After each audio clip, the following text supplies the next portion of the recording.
tuviera en secreto. El conocimiento había llegado por medio de Catherine y ahora debí pasar a través de mí. Comprendí que de cuántas consecuencias pudiera sufrir, ninguna sería tan devastadora como no compartir el conocimiento adquirido sobre la inmortalidad y el verdadero sentido de la vida.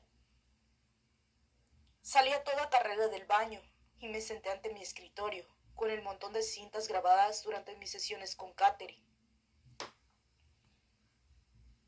En las horas de la madrugada, pensé que mi viejo abuelo húngaro, que había muerto durante mi adolescencia, cada vez que yo confesaba tener miedo de correr un riesgo, él me alentaba amorosamente, repitiendo su expresión favorita en nuestro idioma. ¿Qué diablos?, decía con su acento extranjero. ¿Qué diablos? Capítulo 1. Cuando vi a Catherine por primera vez, ella lucía un vestido de color carmesí intenso y hojeaba nerviosamente una revista en mi sala de espera. Era evidente que estaba sofocada. Había pasado los 20 minutos anteriores paseándose por el pasillo, frente a los consultorios del departamento de psiquiatría, tratando de convencerse de que debía asistir a una entrevista conmigo en vez de echarse a correr. Fui a la sala de espera para saludarla y nos estrechamos la mano. Noté que las suyas estaban frías y húmedas, lo cual confirmaba su ansiedad. En realidad, había tenido que reunir el valor durante 2 meses para pedir esa cita conmigo, pese a que 2 médicos del personal, hombres, con quien ella confiaba, le habían aconsejado insistentemente que me pidiera ayuda. Finalmente allí estaba. Catherine es una mujer extraordinariamente atractiva, de ojos color avellana y pelo rubio, medianamente largo. Por esa época trabajaba como técnica de laboratorio en el hospital donde yo era jefe de psiquiatría. También se ganaba un sobresueldo como modelo de trajes de baño. Uf. La hice pasar a mi consultorio y la conduje hasta un gran sillón de cuero que había tras el diván. Nos sentamos frente a frente, separados por mi escritorio semicircular. Catherine se reclinó en su sillón, callada, sin saber por dónde empezar. Yo esperaba, pues prefería que fuera ella misma quien eligiera el tema inicial. No obstante, al cabo de minutos empecé a preguntar por su pasado. En esa primera visita comenzamos a desentrañar quién era ella y por qué acudía a verme. En respuesta a mis preguntas, Catherine reveló la historia de su vida.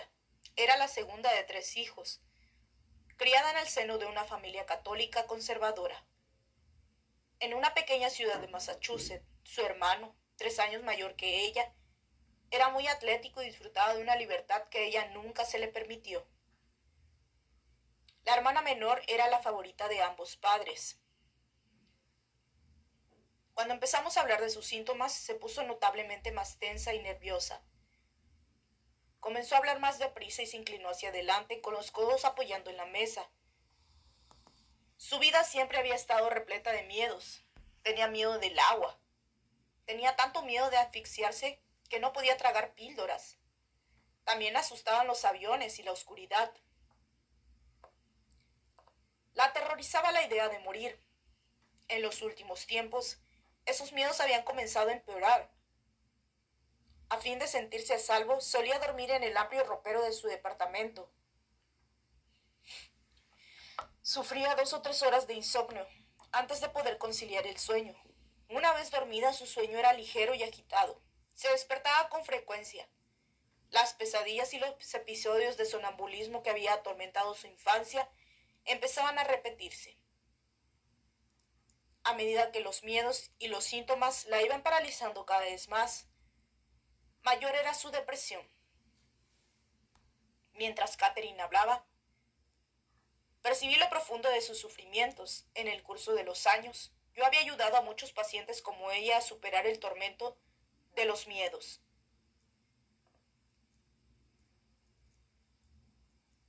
Por eso, confiaba en poder prestarle la misma ayuda.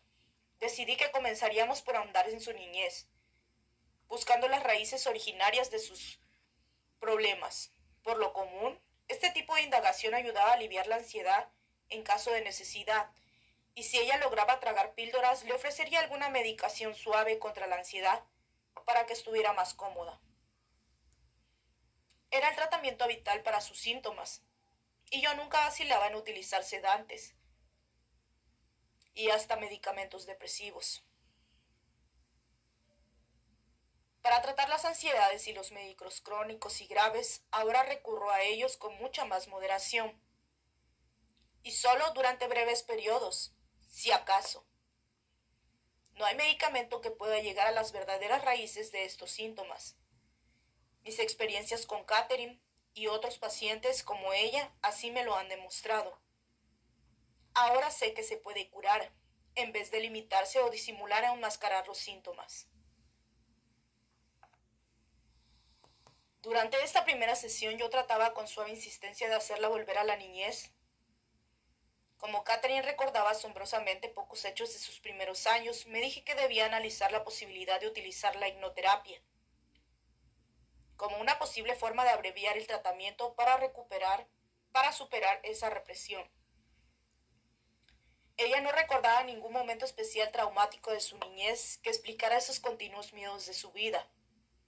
En tanto, ella se esforzaba y abría su mente para recordar. Iba emergiendo fragmentos aislados de memoria.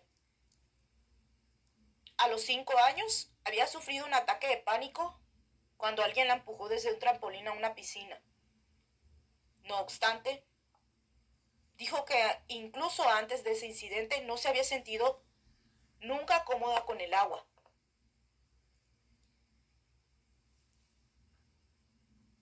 Cuando Catherine tenía 11 años, su madre había caído en una depresión grave.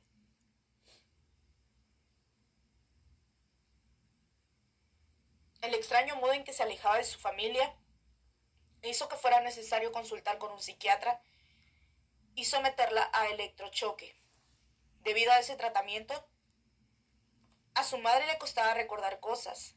La experiencia asustó a Catherine, pero aseguraba que cuando su madre mejoró y volvió a ser como siempre, esos miedos se disiparon.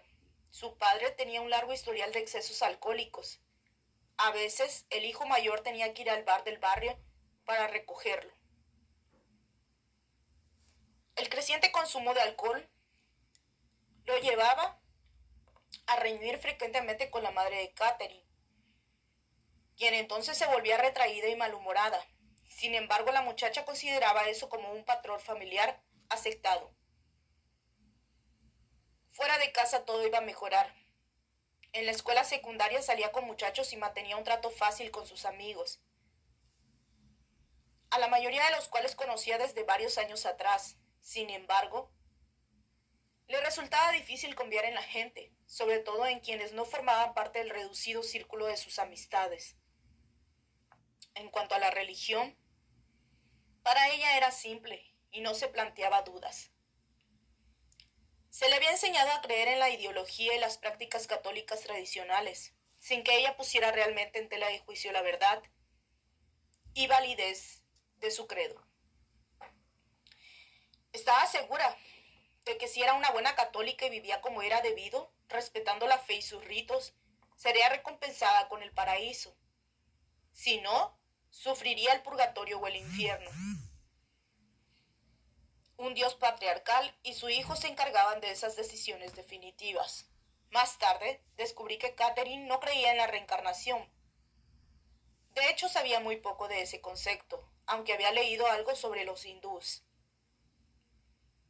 La idea de la reencarnación era contraria a su educación y su comprensión. Nunca había leído sobre temas metafísicos u ocultistas, porque no le interesaban en lo absoluto. Estaba segura de sus creencias. Terminada la escuela secundaria, Catherine cursó 2 años de estudios técnicos, que la